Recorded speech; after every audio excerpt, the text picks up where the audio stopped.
ঈদগায় এখানে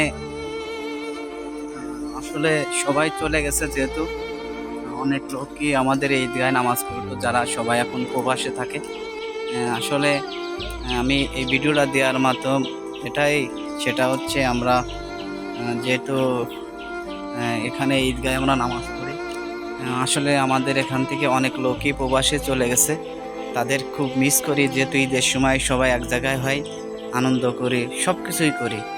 আসলে যখন সবাইকে ঈদের সময় পাই, এক জায়গায় হয়, সে ঢাকায় থাকলে সবাই চলে আসে গ্রামের বাড়িতে এসে ঈদের নামাজ পড়ে, এটাই বাস্তব। আসলে সবাই এখন আমাদের এখান থেকে অধিকাংশ ছেলেরাই এখন বিদেশ চলে গেছে, কেন তাদের খুব অনেক মিস করি। সেই ভাইদের জন্য আমার অন্তর থেকে সবাইকে জানাই ঈদ মোবারক।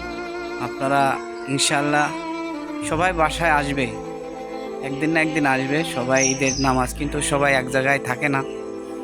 অনেক ভাই বিঘার আছে মারাও গেছে, তাদের আত্মার মাগফিরাতে কামনা করে আল্লাহ যেন তাদের বেহেশতে নসিব করুক।